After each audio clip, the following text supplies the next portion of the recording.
MSO 001 unit 10 power functional പെർസ്പെക്റ്റീവ്സിനെ കുറിച്ചാണ് പറയുന്നത്. അതിൽ ഇൻട്രൊഡക്ഷനായിട്ട് വരുന്നത് ദൈനംദിന ജീവിതത്തിൽ ദൈനംദിന അതിൻ്റെ ഉപയോഗത്തിലും നിഘണ്ടുക്കളിലും പവർ എന്നതിൻ്റെ അർത്ഥം മനസ്സിലാക്കാൻ സാധിക്കുന്നു എന്നാണ്.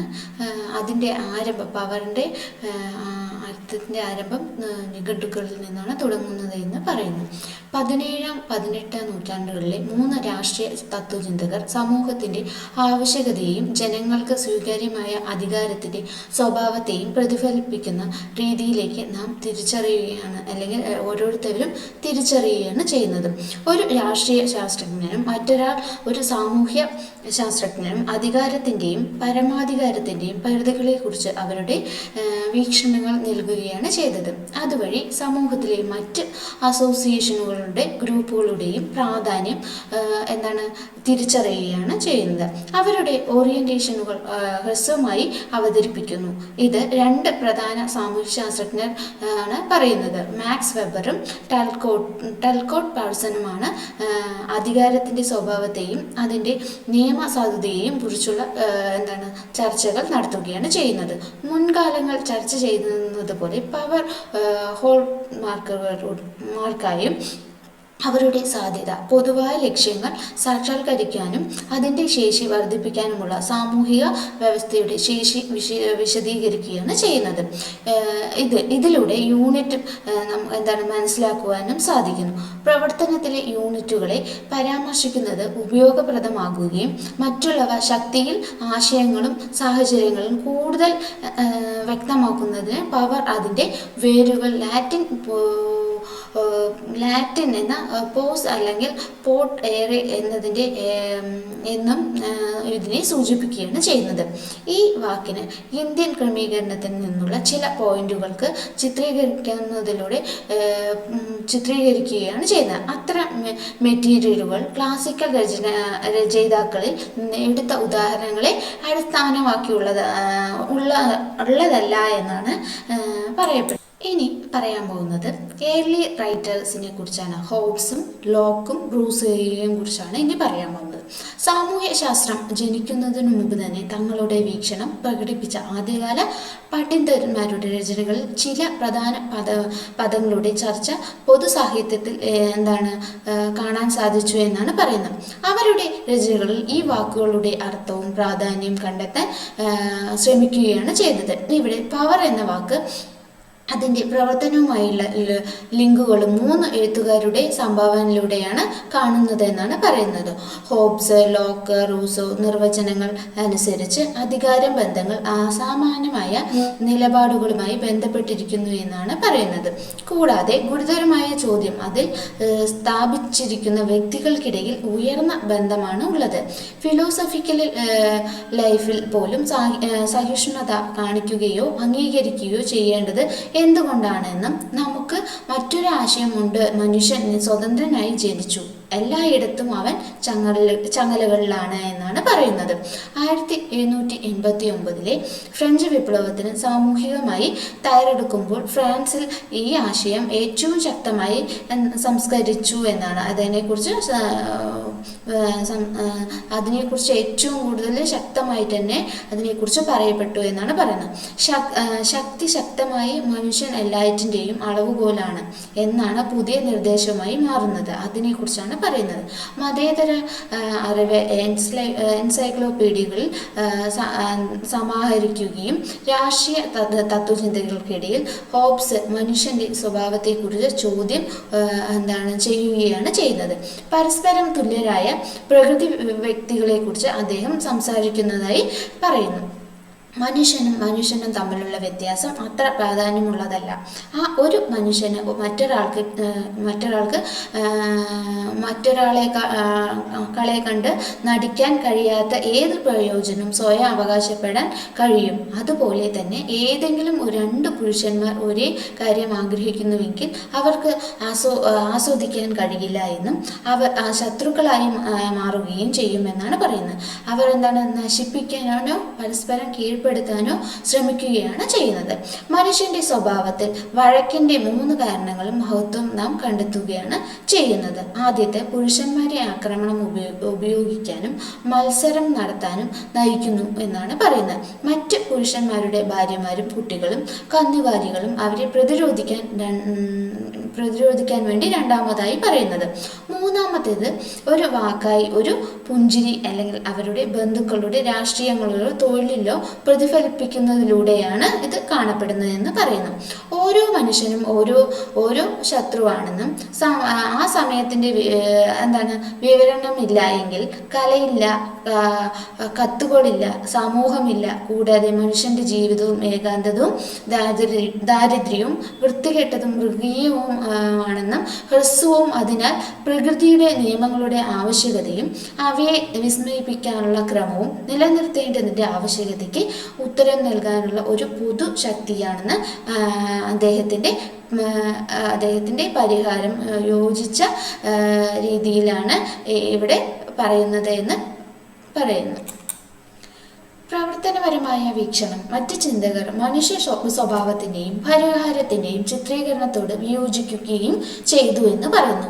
എന്നിരുന്നാലും അതായത് ഓരോരുത്തരുടെ നിലവിലെ ആവശ്യങ്ങൾക്കായി ക്രമം നിലനിർത്തുന്നതിനുള്ള പ്രവർത്തനം നിറവേറ്റുന്നതിനാണ് അധികാരം കാണുന്നതെന്ന് ഇവിടെ കാണാൻ സാധിക്കുന്നത്.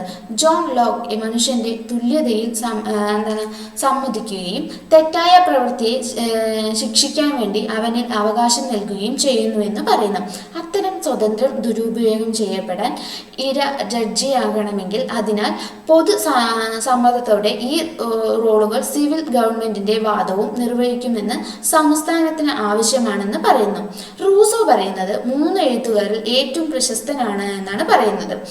റൂസോ ഫ്രഞ്ച് വിപ്ലവങ്ങളിലേക്ക് നയിക്കുന്ന ആശയങ്ങളിൽ വലിയ സ്വാധീനം ചെലുത്തിയിട്ടുണ്ട് എങ്കിലും മനുഷ്യൻ സ്വതന്ത്രനായി ജനിച്ചു, എന്നാൽ എല്ലായിടത്തും അവൻ ചങ്ങലകളിലാണ് എന്നാണ് പറയുന്നത്. പ്രകൃതിയുടെ അവസ്ഥയിൽ നിന്ന് ചങ്ങലകൾക്കിടയിലൂടെയാണ് മനുഷ്യൻ കിടക്കുന്നത് എന്ന് പറയുന്നു. മനുഷ്യർ അധികാരം വിനിയോഗിക്കുന്നതിനുള്ള യുക്തി വികസിപ്പിക്കാൻ നീങ്ങുകയും രാജാക്കന്മാർക്കും സ്വച്ഛാധിപതികൾക്കും പോലും പൊതു ഇച്ഛാശക്തിയുടെ ശക്തിയെ അവഗണിക്കാൻ കഴിയില്ല എന്നാണ് പറയുന്നത്.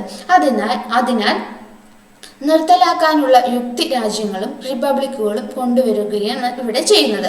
ഹോബ്സ്, ലോക്ക്, റൂസോ എന്നിവയെ കുറിച്ചുള്ള വീക്ഷണം രാഷ്ട്രീയ തത്വചിന്തകർ വിമർശനാത്മക വിശദാംശങ്ങളിലൂടെ പരിശോധിക്കുകയാണ് ചെയ്തത്. എന്നാൽ എഴുതിയ 3 പേരെ പരാമർശിക്കുന്നതിനുള്ള പ്രധാന കാരണങ്ങൾ ഇനി നമുക്ക് നോക്കാം.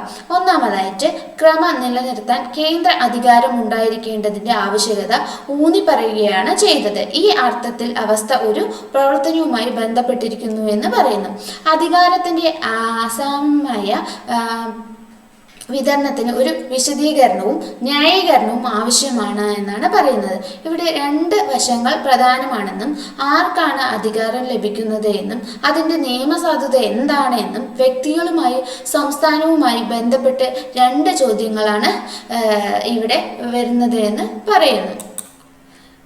19th സെഞ്ചുറിയെ കുറിച്ചാണ് ഇനി നമ്മൾ നോക്കാൻ പോകുന്നത്. 19ാം നൂറ്റാണ്ടിൽ സമൂഹത്തിൻ്റെ ചർച്ചകൾ, ആശയങ്ങളും പുരോഗതികളും ഓഗസ്റ്റ് കോംറ്റെ ആധിപത്യം പുലർത്തുകയാണ് ചെയ്തതെന്ന് പറഞ്ഞു. ഇപ്പോൾ 19ാം നൂറ്റാണ്ടിൽ ഹെർബർട്ട് സ്പെൻസർ സമൂഹത്തിൻ്റെ ആശയങ്ങളെ പരിണാമത്തോടുകൂടി ഒരു ജീവിയായി ഒരുമിച്ച് ചേർത്തുകയും ആദ്യത്തെ സമൂഹത്തിൻ്റെ പ്രവർത്തനത്തിൽ സംസ്ഥാനത്തിന് ഒരു പ്രധാന സ്ഥാനം നൽകുകയാണ് ചെയ്തത്. രാജവാഴ്ചയും റിപ്പബ്ലിക്കും പരസ്പരം മാറ്റി സ്ഥാപിക്കുന്നത് തുടർന്നുകൊണ്ടിരിക്കുന്ന ഫ്രഞ്ച് സമൂഹത്തിന്റെ പ്രധാന സവിശേഷതയാണെന്ന് മ്യൂസിക്കൽ റോളാണ് എന്നാണ് പറയുന്നത്.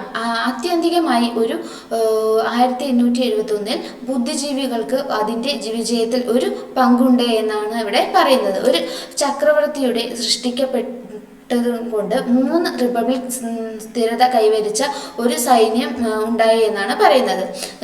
സിവിൽ സർവീസ്, സാങ്കേതിക വിദഗ്ധർ, നേതാക്കൾ എന്നിവരെ പരിശീലിപ്പിക്കുന്നതിനായുള്ള ഒരു പ്രത്യേക സ്ഥാപനങ്ങൾ നിലനിൽക്കുകയും സഭ ഇപ്പോഴും വിദ്യാഭ്യാസം നിയന്ത്രിച്ച് വിദ്യാഭ്യാസ മന്ത്രി നിയന്ത്രിത സ്കൂൾ എന്നും സംസ്ഥാന സ്പോൺസർ ചെയ്ത സ്കൂളുകൾ ആരംഭിക്കുകയും ചെയ്തു എന്ന് പറയുന്നു. എന്നിട്ടും അവരുടെ കാര്യക്ഷമമായ തുല്യത നിലനിർത്തേണ്ടതിൻ്റെ ആവശ്യകതയും ഇന്ത്യൻ മിഷൻ സ്കൂളുകളിലെ പുതിയതും സംസ്ഥാനം നടത്തുന്ന സ്കൂളുകളിലെയും വ്യത്യാസം പരിചയപ്പെടുത്തുകയാണ്, പരിചിതമാണ് എന്നാണ് ഇവിടെ പറയുന്നത്. പുതിയ ജോലികൾക്കായി അധ്യാപകരെ ആദ്യം പരിശീലിപ്പിക്കണമെന്നായിരുന്നു പ്രൊഫഷണൽ ഉപദേശം എന്നാണ് പറയുന്നത്. രാഷ്ട്രീയക്കാരൻ ഈ ദൗത്യം ദുർഗെയിമിന് വാഗ്ദാനം ചെയ്യുകയും ഉത്തരവാദിത്വം ഏറ്റെടുക്കാൻ ആവശ്യപ്പെടുകയും ചെയ്തു എന്നാണ് പറയുന്നത്. പ്രാവശ്യ ടൗൺ ബോർഡോയിലെ വിദ്യാഭ്യാസ പ്രൊഫസറായിരുന്ന ഡാർഗെയിമിൻ്റെ ആദ്യ നിയമനമായിരുന്നു. ഒരു മതേതര സമൂഹത്തിൻ്റെ സാമൂഹികവൽക്കരണം ശക്തിയാണെന്നും വിദ്യാഭ്യാസം കണ്ടത് വിദ്യാഭ്യാസത്തിലും സംസ്ഥാനത്തിലും സഭയുടെ പങ്ക് കുറച്ചും റിപ്പബ്ലിക്കിന്റെ ശക്തിപ്പെടുത്തുന്ന പ്രവർത്തനപരമായ രീതിയിൽ വിദ്യാഭ്യാസം കാണപ്പെട്ടു എന്നും പറയുന്നു. വിപ്ലവത്തിനു ശേഷം റിപ്പബ്ലിക്കിന് പുതിയ വിദ്യാഭ്യാസം പ്രവർത്തനക്ഷമമാക്കുകയും ഫ്രാൻസിലെ സഭയ്ക്കും രാജവാഴ്ചയ്ക്കും പ്രവർത്തനരഹിതമാകുകയും ചെയ്തു എന്ന് 19ാം നൂറ്റാണ്ടിൽ ഇത് പറയുകയാണ് ചെയ്യുന്നത്. ഇനി 20th സെഞ്ചുറിയെ കുറിച്ച് നോക്കാം. റോബർട്ട് US-ലെ പൊളിറ്റിക്കാലിറ്റിയിലെ സിസ്റ്റത്തിലാണ് അദ്ദേഹം 9ാമത്തെ പ്രൊഫസർ ആണ് എന്നാണ് പറയുന്നത്. അദ്ദേഹം ശാസ്ത്രീയമായി ആരംഭിച്ച സ്റ്റേറ്റ് എന്ന പുസ്തകം എഴുതുകയും ചെയ്തു. ഇത് തൻ്റെ പ്രസിദ്ധമായ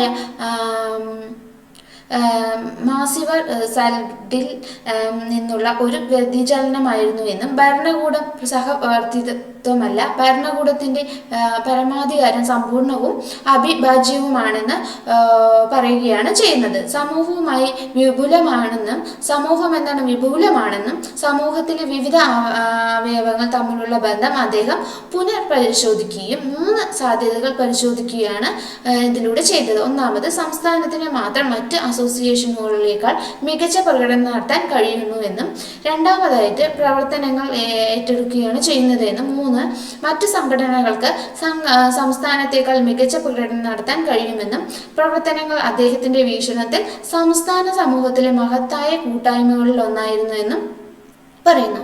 സൊസൈറ്റി എന്ന തലക്കെട്ടിന് കീഴിൽ ചാൾസ് എച്ച് പേജുമായി സഹകരിച്ച് അദ്ദേഹം എഴുതിയ ഒരു ക്ലാസിക്കൽ പുസ്തകത്തിൽ ഈ വീക്ഷണങ്ങൾ വിശദീകരിക്കുകയാണ് ചെയ്തത്.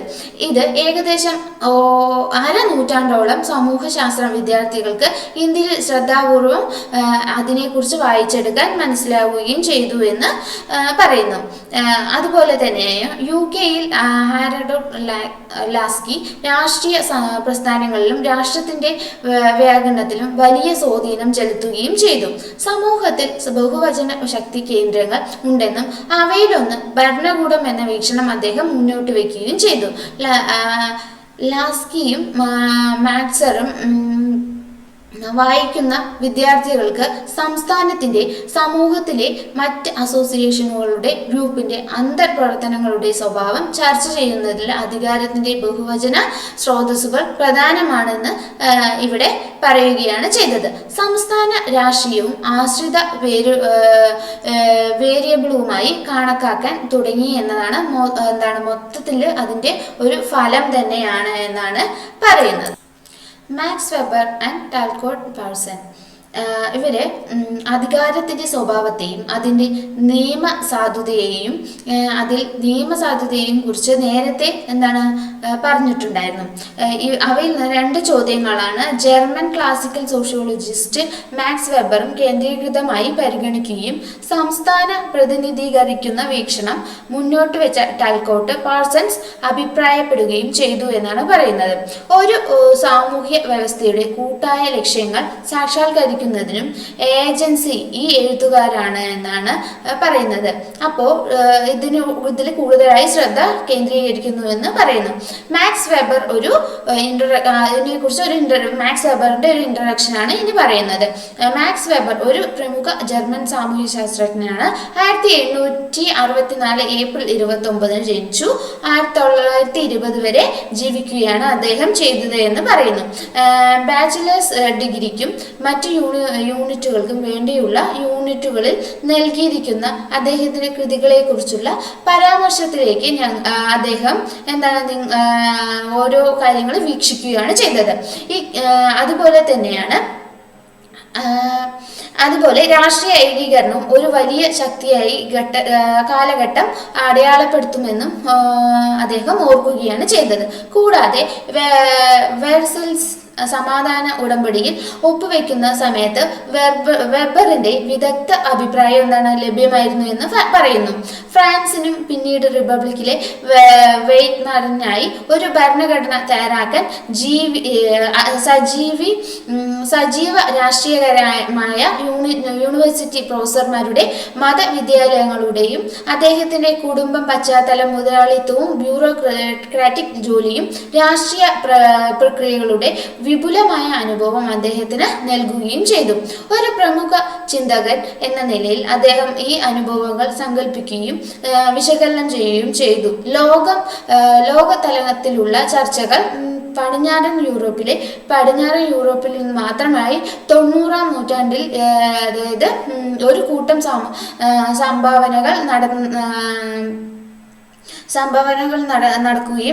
സംഭാവനകൾ ചെയ്യുകയും അതുകൊണ്ട് എന്താണ് കൂടുതൽ പരിശ്രമിക്കാൻ സാധിക്കുകയും ചെയ്തു എന്ന് പറയുന്നു. സാമ്പത്തിക വളർച്ചയിൽ ആശയങ്ങൾ വലിയ സ്വാധീനമാണ് ചെലുത്തിയത്. അതിലൂടെ ഒരു ചെറിയ ശക്തി അല്ലെങ്കിൽ ഫങ്ഷണൽ പെർസ്പെക്റ്റീവ് റിമൈൻഡർ മാക്സ് വെബറിനെ അവർക്ക് എന്താണ് അതിലൂടെ അവതരിപ്പിക്കുകയും ചെയ്തു. മാക്സിന്റെ ജർമ്മൻ ഉച്ചാരണം മാക്സ് പോലെയാണ് എന്നും പറയുകയാണ് ചെയ്തത്. ഈ യൂറോപ്യൻ പണ്ഡിതന്മാർ അദ്ദേഹത്തിന്റെ കൃതികളെ ജർമ്മൻ ഭാഷയിൽ പരാമർശിക്കുന്നത് എന്താണ് തുടരുകയാണ് ചെയ്തത്. ഇന്ത്യയിൽ ഓരോരുത്തരും ഇംഗ്ലീഷ് വിവർത്തനങ്ങളെ ആശ്രയിക്കുന്നു എങ്കിൽ അത് ചില സംശയങ്ങളിൽ യൂറോപ്യൻ പണ്ഡിതന്മാരെ അസ്വസ്ഥമാക്കുകയാണ് ചെയ്തത്. ഇന്ത്യയിലെ സാമൂഹ്യ ശാസ്ത്രജ്ഞരിൽ കൂടുതൽ പേരും എന്താണ് ആരൊക്കെയാണ്? രാമകൃഷ്ണ മുഖർജി, ചന്ദ്രശേഖരയ്യ, സുരേന്ദ്ര മുൻഷി എന്നിങ്ങനെ ജർമ്മൻ ഭാഷയിൽ കഴിവ് നേടുകയും ജർമ്മൻ പഠനത്തിൽ ആ ഭാഷയുടെ രസം ഉൾക്കൊള്ളാൻ അവർക്ക് സാധിക്കുകയും ചെയ്തു എന്ന് പറയുന്നു. സാമൂഹ്യ ശാസ്ത്രജ്ഞർ അവരുടെ പ്രധാന കൃതികൾ ജർമ്മൻ ഭാഷയിൽ എഴുതാൻ തിരഞ്ഞെടുക്കുകയും മാക്സ് വെബർ, മാക്സ് നീമൻ, സിമൽ, ടോളിസ്, പിന്നീട് ഡാർഗെയിൻ, അതുപോലെ മാക്സ് വെബറിനെ സംബന്ധിച്ചിടത്തോളം 19-ാം നൂറ്റാണ്ടിലെ യൂറോപ്പിന്റെ ഏറ്റവും വലിയ സവിശേഷതകൾ ചിന്ത സമ്പ്രദായം എന്ന നിലയിൽ ആപേക്ഷിക കണക്കുകൂട്ടലുകളുടെ യുക്തിയുടെയും അടിസ്ഥാനത്തിൽ സാമൂഹിക ജീവിതത്തിന്റെ ഓർഗനൈസേഷൻ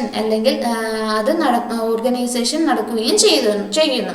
സമ്പദ് വ്യവസ്ഥ, രാഷ്ട്രീയം, സംഗീതം, അതുപോലെ എന്നിങ്ങനെയുള്ള ജീവിതത്തിന്റെ വിവിധ വശങ്ങൾ അവർ യുക്തിസഹമായി പ്രകടിപ്പിക്കുകയാണ് ചെയ്തത്. അതിലൂടെ വീക്ഷിക്കുകയും ചെയ്തു എന്ന് പറയുന്നു. കൊള്ളയും നിയമവിരുദ്ധ പ്രവർത്തനങ്ങൾ അടിസ്ഥാനമാക്കിയുള്ള ലാഭത്തെ യുക്തിസഹമായ മുതലാളിത്തത്തിൽ നിന്ന് അദ്ദേഹം വേർതിരിച്ചു എന്ന് പറയുന്നു. അതുപോലെ അതിലൂടെ അതിനെ കൂടുതലായ രീതിയിൽ സംഗീതത്തിന്റെ പ്രകടനം, നിരവധി ഉപകരണങ്ങൾ ഒരുമിച്ച് ട്യൂണിംഗ് അദ്ദേഹത്തിന്റെ ശ്രദ്ധ ആകർഷിച്ചു എന്നാണ് പറയുന്നത്. അധികാരത്തെ കുറിച്ചുള്ള അദ്ദേഹത്തിന്റെ ചർച്ച നിയമാനുസൃതമായ അധികാരത്തിന്റെ ഉപയോഗവുമായി ബന്ധപ്പെട്ടതാണെന്ന് 3 തരത്തിലുള്ള യുക്തിസഹമോ നിയമങ്ങളോ അടിസ്ഥാനമാക്കി അദ്ദേഹം 3 തരത്തിലുള്ള ശക്തികളെ പരാമർശിക്കുകയാണ് ഇവിടെ ചെയ്യുന്നത്. ഒന്നാമതായിട്ട് ട്രഡീഷണൽ, പാരമ്പര്യ, മോയിൻസിയോസ് 3, TPS അധികാരം ഏറ്റെടുത്ത് പരമ്പരാഗത സമൂഹങ്ങളിലെ അടുത്ത വ്യക്തിക്ക്, രാജാവ് മുതൽ മൂത്ത മകൻ വരെ അത് പാരമ്പര്യത്തിലൂടെ അധികാരത്തിന്റെ നിയമസാധുതയുടെ ഒരു കേസായി മാറുകയാണ് ചെയ്യുന്നത്. ഒരു മാട്രിലിനിയൽ സമൂഹത്തിൽ സഹോദരിയുടെ മകനാണ് രാജാവ് ആകുന്നതെങ്കിൽ ഇന്ത്യയുടെ വടക്കു കിഴക്കൻ ഭാഗത്ത് നോക്രോം എന്നറിയപ്പെടുന്ന ഇളയ മകളുടെ ഭർത്താവ് ഫലപ്രദമായ മാനേജറായി മാറുകയും ചെയ്യുന്നു. രാജാവിൻ്റെ സഹോദരൻ മറ്റു പ്രദേശങ്ങൾ രാജാവിൻ്റെ പിൻഗാമിയായി മാറുകയും ഈ വ്യത്യാസങ്ങൾ അവരുടെ സ്വന്തം സമൂഹങ്ങളിൽ പാരമ്പര്യത്തിൻ്റെ ഉദാഹരണങ്ങളാണെന്ന് പറയുന്നു.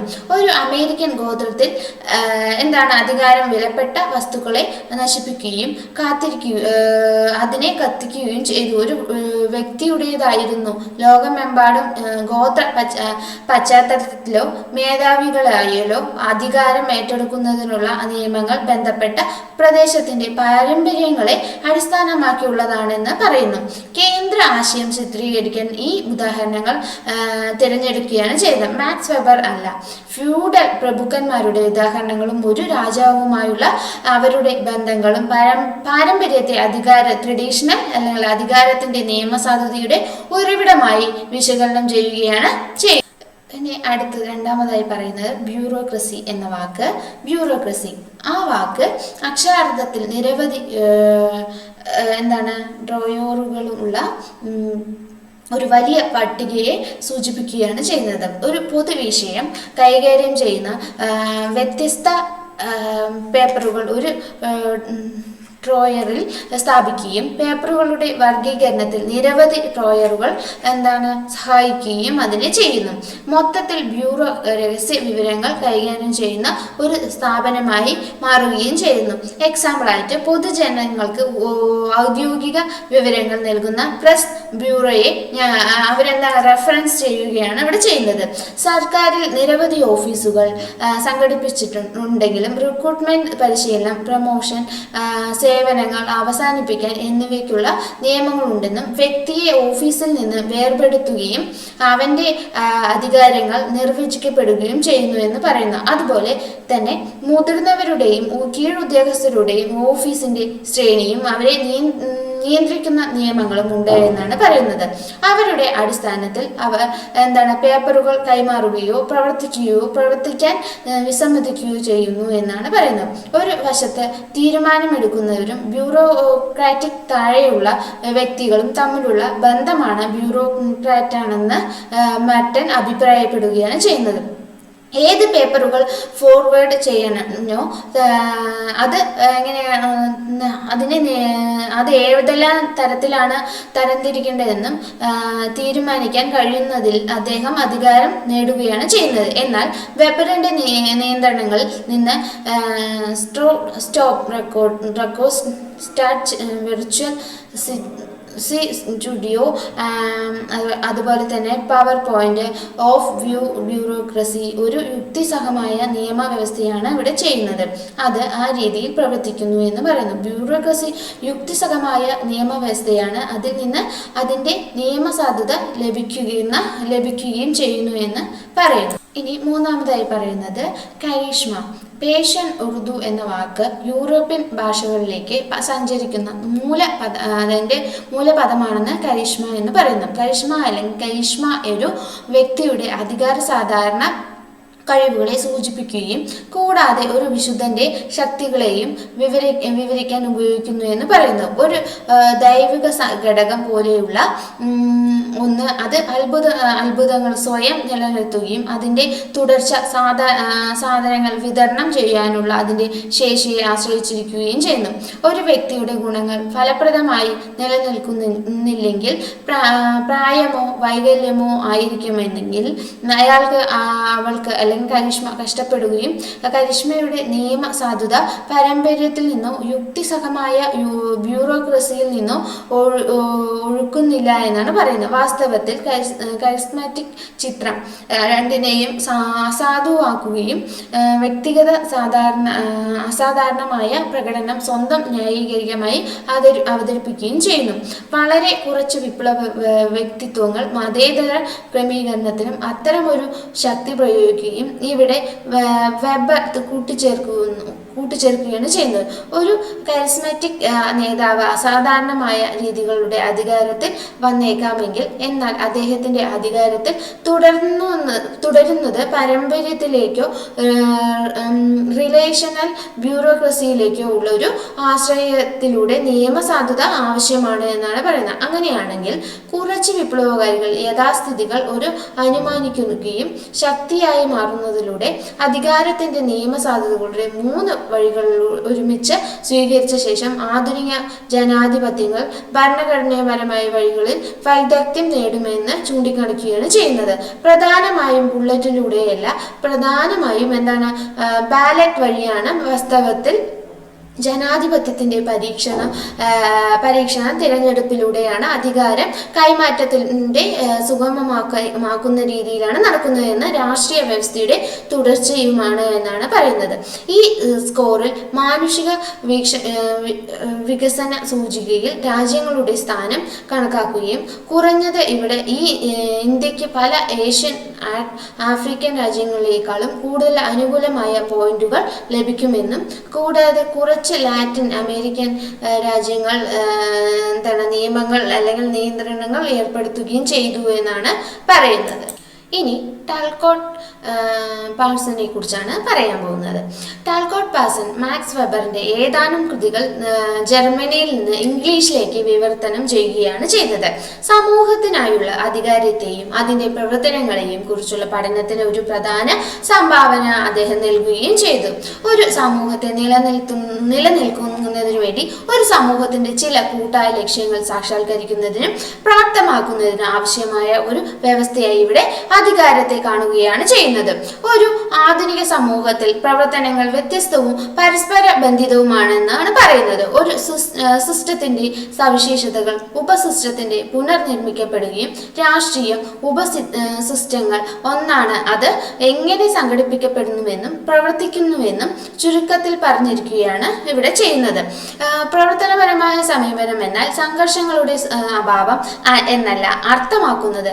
വാസ്തവത്തിൽ അത് പ്രശ്നങ്ങളെ നേരിടാനും അവ പരിഹരിക്കാനുമുള്ള സിസ്റ്റത്തിന്റെ കഴിവിനെ അതിന്റെ വിഭവങ്ങൾ ഉപയോഗിച്ച് ചിത്രീകരിക്കുകയും വ്യത്യസ്ത സ്ഥാപനങ്ങളുടെ ഒരു ആധുനിക സമൂഹത്തിൽ ഓരോ സ്ഥാപനവും സമൂഹത്തിന്റെ ആവശ്യങ്ങൾ എങ്ങനെ നിറവേറ്റുന്നു, ഓരോ മാറ്റങ്ങൾ വരുമ്പോൾ അതിനെ എങ്ങനെയെല്ലാം രീതിയിലാണ് ബന്ധപ്പെടുത്തിയിരിക്കുന്നതെന്നും മറ്റുള്ളവരിൽ നിന്ന് ശക്തി നേടുന്നു എന്നതിനെ കുറിച്ച് ഓരോരുത്തർക്കും ധാരണ ലഭിക്കുകയാണ് ചെയ്യുന്നത്. ഇത് പ്രവർത്തനപരമായ സമീപനത്തിന്റെ സാരം എന്നാണ് പറയുന്നത്. പ്രശസ്ത സാമൂഹ്യ ശാസ്ത്രജ്ഞനായ ടാൽകോട്ട് പാഴ്സൺ അമേരിക്കൻ ജനാധിപത്യത്തെ ശ്രദ്ധ കേന്ദ്രത്തിൽ നിലനിർത്തുന്ന പ്രശ്നങ്ങൾ വ്യക്തമാക്കുന്ന രീതിയിലൂടെയാണ് പ്രധാനമായി ഈ വീക്ഷണകോണിലൂടെ അധികാരത്തെ കാണുന്നതെന്നും കൂടുതൽ വ്യക്തമാക്കുന്നത് ഇന്ത്യയിൽ നിന്ന് ചില എക്സാമ്പിളുകളൊക്കെ മനസ്സിലാക്കുകയും ചെയ്യുന്നു. പാഴ്സൺസ് രണ്ട് കാര്യങ്ങളിൽ ഈ നിലപാട് പുനഃപരിശോധിക്കുകയാണ് ചെയ്തത്. ഒന്നാമതായി ഒരു പ്രത്യേക കേസായി 0 തുക സംഭവിക്കുകയും എന്നിരുന്നാലും സാധാരണയായി ലാഭനഷ്ടങ്ങൾ ഇല്ലാതാകാതെ സാഹചര്യങ്ങൾ നമുക്ക് കാണുകയും ചെയ്യും. AB-യുടെ മേൽ 4 കമന്റുകളാണ് പുറപ്പെടുവിക്കുന്നെങ്കിൽ ബി അവരെ പിന്തുടരുകയും തുടർന്ന് ഭാവിയിൽ ബി തന്റെ ഇഷ്ടം എയെ കൊണ്ട് ചെയ്യിപ്പിക്കുകയും ചെയ്യുന്നു. നമ്മുടെ ദൈനംദിന ജീവിതത്തിൽ ഒരു മകന്റെ ഇഷ്ടം പിതാവ് നിർവഹിക്കേണ്ടി വരുമ്പോഴാണ് ഒരു ഉദ്യോഗസ്ഥൻ, ഒരു കീഴുദ്യോഗസ്ഥൻ ഒരു ഗുമസ്തന്റെ അഭിപ്രായത്തോട് യോജിക്കേണ്ടി വരുമ്പോഴാണ് നമുക്ക് അത്തരം ഒരു സാഹചര്യം നേരിടേണ്ടി വരുന്നത്. ഗ്രാമജീവിതത്തിൽ രക്ഷാധികാരിയും ക്ലയന്റായും തമ്മിലുള്ള ബന്ധവും അത്തരമൊരു ഗതി പിന്തുടരുന്നു എന്നാണ് പറയുന്നത്. ഒരു വിവാഹ ചടങ്ങിന്റെ സമാപനം കുറിക്കാൻ കുറിക്ക് വേണ്ടി ഒരു ഇത് അച്ചടിക്കുകയും അത് അടിക്കുകയും ഒരു കാർഡ് അച്ചടിക്കുകയും ചെയ്യുന്നു. അദ്ദേഹം ഉറച്ചു നിൽക്കുന്ന കാർഡിലൂടെ അല്ലെങ്കിൽ അച്ചടിച്ചതിലൂടെ രക്ഷാധികാരിയായ മാന്യമായി അതായത് അതിൻ്റെ കുടിശ്ശിക അടയ്ക്കുകയും പ്രേരിപ്പിക്കുന്നതിനുള്ള ഒരു തന്ത്രമാണിത് എന്ന് പറയുന്നു. ശരിയായ പണമടയ്ക്കലിൻ്റെ ഡ്രാമർ തൃപ്തനാക്കുമ്പോൾ അദ്ദേഹം അവസാന പോസ്റ്റ് മുഴക്കുന്നു എന്നാണ് പറയുന്നത്. പാരമ്പര്യമനുസരിച്ച് ഒരു മരപ്പണിക്കാരൻ സ്വാഗതാർഹമായ ഡിസൈൻ അലങ്കരിക്കാൻ ഒരു മരപ്പണിക്കാരന് മാത്രമേ കഴിയുള്ളൂ. തൻ്റെ അവകാശവാദം അംഗീകരിക്കപ്പെടുന്നവരെ മുഴുവൻ നടപടിക്രമങ്ങളും അദ്ദേഹം നിർത്തുകയാണ് ചെയ്യുന്നത്. ഇവിടെ പൊതുപ്രകടനം അല്ലെങ്കിൽ പ്രകടനത്തിലെ കാലതാമസം താഴ്ന്ന സ്ഥാപനത്തിലുള്ള കരകൗശലക്കാരന്റെ ശക്തി വർദ്ധിപ്പിക്കുകയാണ് ചെയ്യുന്നത്. തീർത്ഥാടന കേന്ദ്രങ്ങളിലും മറ്റ് മതേതര സാഹചര്യങ്ങളിൽ നിരവധി ആചാരങ്ങൾ ഉൾക്കൊള്ളാൻ കഴിയുകയാണ് ചെയ്യുന്നത് എന്ന് പറയുന്നു. ഒരു സിസ്റ്റത്തിൻ്റെ 4 വശങ്ങൾ ഒരു പ്രത്യേക ക്രമത്തിലാണ് ക്രമീകരിച്ചിരിക്കുന്നത്. പൊരുത്തപ്പെടുത്തൽ സിസ്റ്റത്തിൻ്റെ അതിർത്തി പരിപാലനവുമായി ബന്ധപ്പെട്ടിരിക്കുന്നു എന്ന് പറയുന്നു. മറ്റ് സിസ്റ്റങ്ങളുമായി ബന്ധപ്പെട്ട് സിസ്റ്റത്തിൻ്റെ സ്ഥാനം നിർവഹിക്കുകയും അത് എവിടെ നിൽക്കുന്നു എന്ന് നിർണ്ണയിക്കുകയും ന്യായീകരിക്കുകയും ബാഹ്യ പരിസ്ഥിതി, പ്രകൃതി, അതിൻ്റെ വിഭവങ്ങൾ എന്നിവയുമായുള്ള അതിൻ്റെ ബന്ധം സമൂഹം നിർവചിക്കേണ്ടതുണ്ട് എന്നും പറയുന്നു. ആ വിഭവങ്ങൾ ഊർജങ്ങളും ഉപയോഗപ്പെടുത്തുന്നതിനുള്ള ഒരു സംഘടിത ശ്രമമായി സമ്പദ് വ്യവസ്ഥ പ്രവർത്തിക്കുകയാണ് ചെയ്യുന്നത്. ഈ അർത്ഥത്തിൽ സമ്പദ് വ്യവസ്ഥയെ ഒരു ഉപവ്യവസ്ഥയായി കണക്കാക്കുകയും ചെയ്യുന്നു. പാഴ്സൺസുമായി സഹകരിച്ച്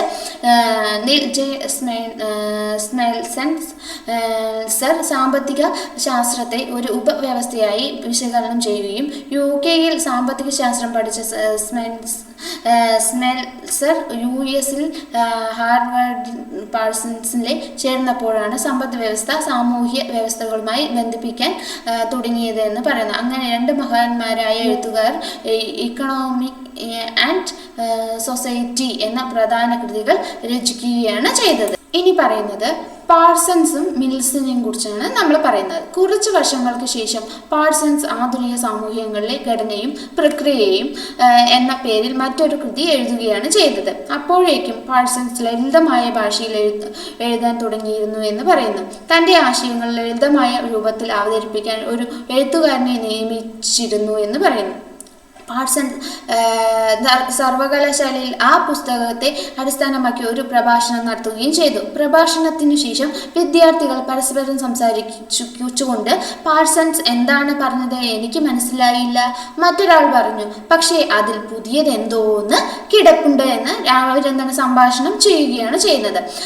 പവർ എൻലൈറ്റിൻ്റെ രചയിതാക്കൾ നൽകിയ ആ പുസ്തകത്തെക്കുറിച്ച് അഭിപ്രായങ്ങൾ അതായത് ഓരോരുത്തരും വായിച്ചുവെന്നും അത് അദ്ദേഹത്തിന്റെ ശ്രദ്ധയിൽപ്പെടുത്തിയെന്നും പാഴ്സൺസ് തന്റെ നിലപാട് ശക്തമായി നിലനിർത്തി അമേരിക്കൻ ജനാധിപത്യത്തിന്റെ വിമർശകർ സൂചിപ്പിച്ച പോരായ്മകൾ അടിസ്ഥാനരഹിതമാണെന്ന് ചൂണ്ടിക്കാണിക്കുകയാണ് ചെയ്തത്. അമേരിക്കൻ ജുഡീഷ്യറി സംവിധാനം ശക്തമായിരുന്നെങ്കിലും ജനാധിപത്യ നടപടിക്രമങ്ങളുടെ ലംഘന കേസുകൾ കൈകാര്യം ചെയ്യാൻ കഴിയുമായിരുന്നു എങ്കിലും ഈ കഥ മറ്റൊരു ഉദ്ദേശം കൂടി നിറവേറ്റുന്നു എന്ന് പറയുന്നു. പാഴ്സൺസ് ഈ വ്യവസ്ഥയെ സജീവവും ഊർജ്ജസ്വലവുമായ ഒരു വ്യവസ്ഥയായി എങ്ങനെ കണക്കാക്കിയെന്ന് ഇത് ഊന്നി പറയുകയാണ് ചെയ്യുന്നത്. രണ്ടാമതായി തെറ്റുകൾ തിരുത്തുന്നതിനുള്ള ശേഷി അതിനുണ്ടായിരുന്നു എന്നും ഒടുവിൽ ജനങ്ങൾക്ക് നീതിന്യായ വ്യവസ്ഥയിൽ വിശ്വാസമുണ്ടെന്നും വിമർശകരുടെ വീക്ഷണങ്ങൾക്കെതിരെ ഒരു വ്യവസ്ഥ എങ്ങനെ നിലനിൽക്കുന്നു എന്ന് ഈ വീക്ഷണങ്ങളിൽ വ്യക്തമായിട്ട് കാണാൻ സാധിക്കുന്നു എന്ന് പറയുന്നു. ഫങ്ഷണൽ വിശകലനം സാധ്യമാക്കുന്ന പോയിന്റുകളിലേക്ക് ഇനി നമുക്ക് നോക്കാം. ഒരു സാമൂഹ്യ വ്യവസ്ഥ നിലനിൽക്കുന്നു, അതിനുള്ളിലെ സംഘർഷങ്ങൾ കൈകാര്യം ചെയ്യാൻ അതിന് കഴിയുകയാണ് ചെയ്യുന്നത് എന്ന് പറയുന്നു. ഒരു സാമൂഹ്യ വ്യവസ്ഥ ഭാഗങ്ങൾ ഉൾക്കൊള്ളുകയും ചെയ്യുന്നു. ഭാഗങ്ങൾ സജീവമാണെന്നും അവയുടെ പ്രവർത്തനത്തിലൂടെ വ്യവസ്ഥയുടെ പരിപാലനത്തിന് തുടർച്ചയ്ക്കും സംഭാവന നൽകുകയാണ് ചെയ്യുന്നത്. സ്ഥാപനങ്ങൾക്കുള്ള അധികാരങ്ങളുടെ ആയുസ്സിനേക്കാൾ കൂടുതൽ സമയവും പ്രവർത്തനവും സിസ്റ്റത്തിനുണ്ടെന്നും ഒരു തലമുറയുടെ ആയുസ്സും ഇതിലുണ്ടെന്നാണ് പറയുന്നത്. ഒരു സിസ്റ്റത്തിന്റെ ഭാഗങ്ങൾ അവയുടെ പരസ്പര ബന്ധങ്ങൾ വ്യവസ്ഥയുടെ പരിപാലനത്തിലും സംഭാവന എന്നിവ പഠിക്കുകയും രീതിയെ പ്രവർത്തനപരമായ സമീപനം എന്ന് വിശേഷിപ്പിക്കുകയാണ് ചെയ്യുന്നത്.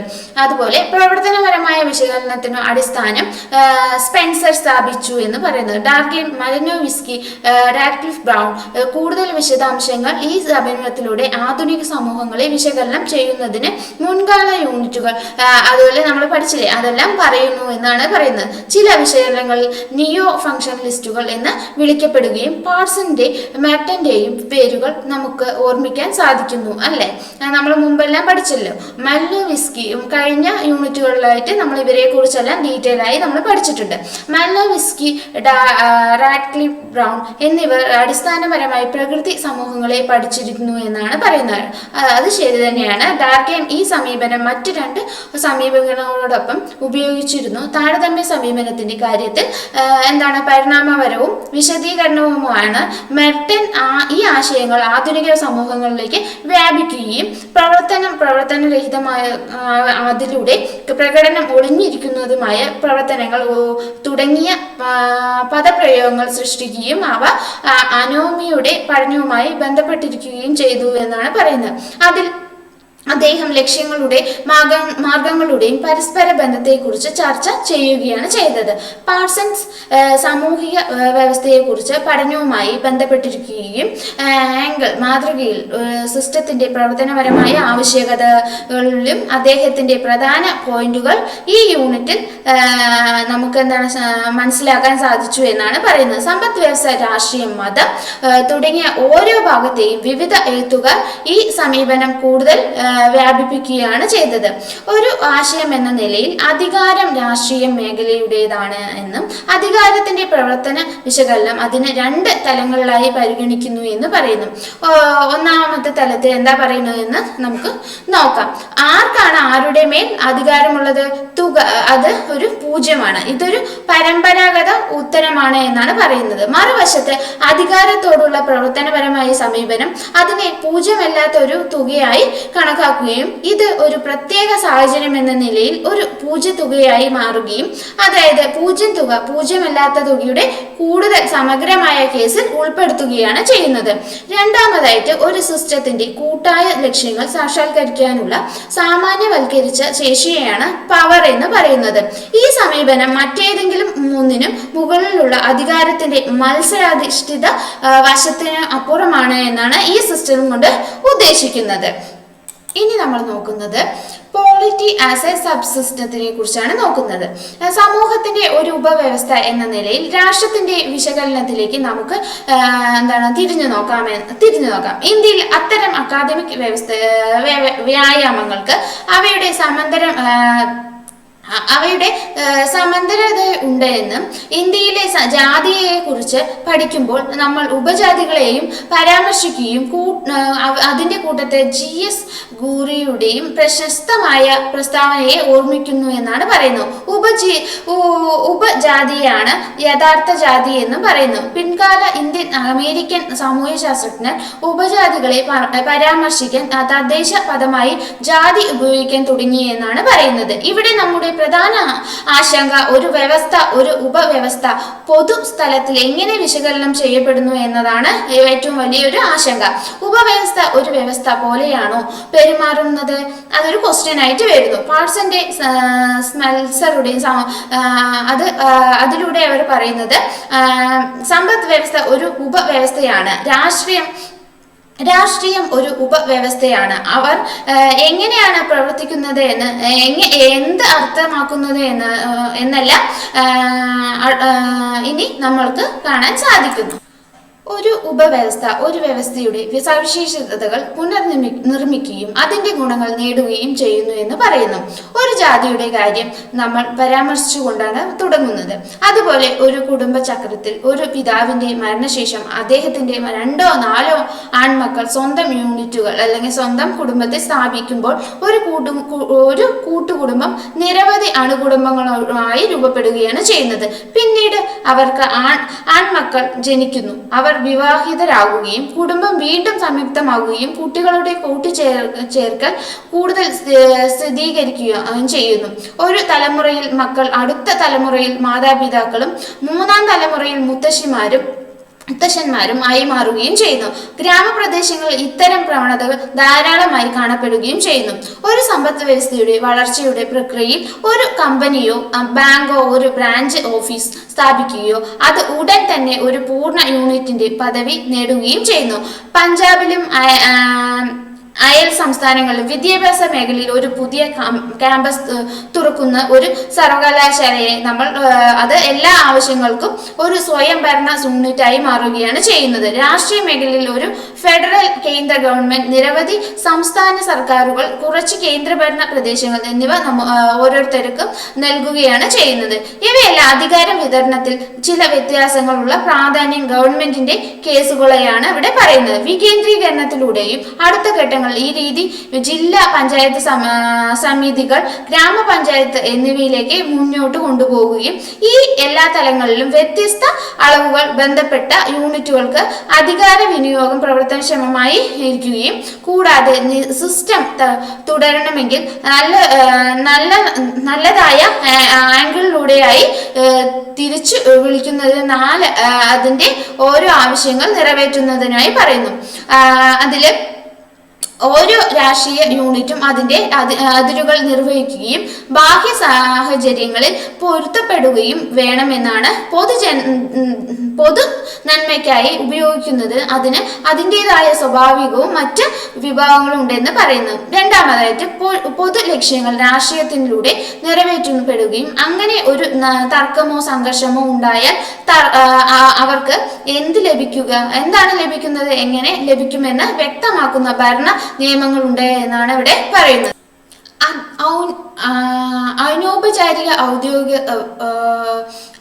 ഉദ്യോഗസ്ഥ വൃന്ദവും ആപേക്ഷിക ദാരിദ്ര്യം തുടങ്ങിയ പ്രശ്നങ്ങൾ അംഗീകൃത മൂല്യങ്ങളുടെ അവ തൃപ്തിപ്പെടുത്തുന്നതിന് ഇതര മാർഗങ്ങളുടെയും പശ്ചാത്തലത്തിൽ മെർട്ടൺ പരിശോധിക്കുകയാണ് ചെയ്തത്. സംഘർഷം പരിഹരിക്കുന്നതിനുള്ള ഏജൻസി സജീവമാക്കുകയാണ് ചെയ്തത്. അവസാനമായി ഏജൻസികളുടെ പ്രവർത്തനം എല്ലാ പൗരന്മാരുടെയും അവകാശങ്ങളുടെ പ്രതിഫലനമായി വിദ്യാഭ്യാസം, എല്ലാവർക്കും ആരോഗ്യം തുടങ്ങിയ വ്യവസ്ഥയുടെ മൂല്യ പാറ്റേണുകൾ അനുസൃതമാണ്.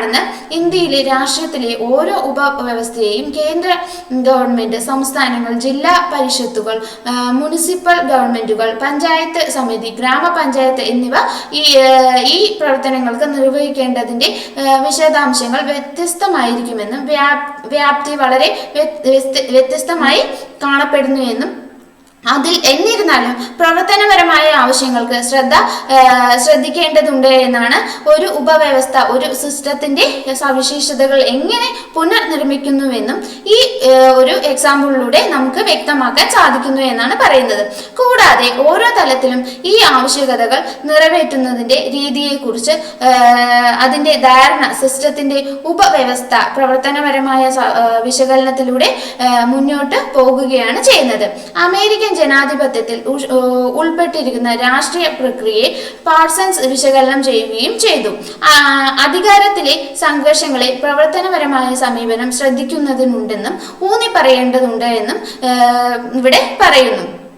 അതുപോലെ വ്യത്യസ്ത സംസ്ഥാനങ്ങളിൽ അധികാരത്തിലിരിക്കുന്ന രണ്ട് രാഷ്ട്രീയ പാർട്ടികൾക്കിടയിലോ സംസ്ഥാന തലത്തിൽ പാർട്ടി കേന്ദ്രത്തിലോ പാർട്ടിയിൽ നിന്ന് വ്യത്യസ്തമോ ആയ ഒരു സംഘർഷം ഉണ്ടാകുമ്പോൾ അത്തരം ഒരു വ്യത്യാസം മറ്റൊന്നിനേക്കാൾ മികച്ച രീതിയിൽ പ്രവർത്തിക്കാൻ പാർട്ടികൾക്കിടയിൽ ഒരു മത്സരത്തെ പ്രോത്സാഹിപ്പിക്കുകയും എന്നാണ് ഇതിലൂടെ നമ്മൾക്ക് മനസ്സിലാക്കാൻ സാധിക്കുന്നത്. രണ്ടാമതായി, സംഘർഷം ഒരാളുടെ അവകാശങ്ങൾ മറ്റൊന്നിനെതിരെ സ്ഥാപിക്കുന്നത് നയിക്കുകയും കൂടാതെ ഓരോന്നും അതിന്റെ നിയമസാധുത ലഭിക്കുന്ന വ്യവസ്ഥ നിലനിർത്തുന്നതിന്റെ രണ്ട് എതിർ കക്ഷികളും എങ്ങനെ സജീവമായി പങ്കാളികളാണെന്ന് കണക്കാക്കുകയാണ് ചെയ്യുന്നത്. ലക്ഷ്യങ്ങൾ ഭരണഘടനയിൽ പ്രതിപാദിക്കുന്നു. അധികാരങ്ങൾ വളരെ നിർവചിക്കപ്പെടുകയാണ് ചെയ്യുന്നത്. അതിന്റെ പ്രയോഗത്തിൽ ഓരോരുത്തരുടെയും ഭാഗത്തു നിന്ന് ഉണ്ടാകുന്ന ചെറിയ ജാഗ്രത അല്ലെങ്കിൽ പൂർണ്ണ ഐക്യദാർഢ്യത്തെ പ്രോത്സാഹിപ്പിക്കുന്നു എന്നാണ് പറയുന്നത്. ഈ സംഘർഷത്തിലൂടെ മത്സരത്തിലൂടെ ഉള്ള സാമാന്യതയും അതിന്റെ ശക്തിയെയും വളർത്തുകയാണ് ചെയ്യുന്നത്. മത്സരിക്കുന്ന രണ്ട് കക്ഷികളുടെ പാർട്ടികളുടെ രണ്ട് സംയോജനങ്ങളുടെയും പശ്ചാത്തലത്തിൽ ഒരു സംഘർഷത്തിന്റെ സാഹചര്യം വ്യത്യസ്ത ഉപഗ്രൂപ്പുകളുടെ ആന്തരിക ഐക്യദാർഢ്യത്തിലേക്ക് നയിക്കുകയും അതുവഴി ഒരു പൊതു ലക്ഷ്യത്തിനായി പോരാടുന്നതിന് അവർക്കിടയിൽ ഒരു പ്രവർത്തനപരമായ ഐക്യം സൃഷ്ടിക്കുകയും ചെയ്യുന്നു. ഒരു പൊതു എതിരാളിയുടെ നിർവചനം ഒരു സമൂഹത്തിലെ ഗ്രൂപ്പുകളിലെ ഉള്ള സംയോജന പ്രക്രിയയിലേക്ക് നയിക്കുകയാണ് ഇവിടെ ചെയ്യുന്നത് എന്ന് പറയുന്നു.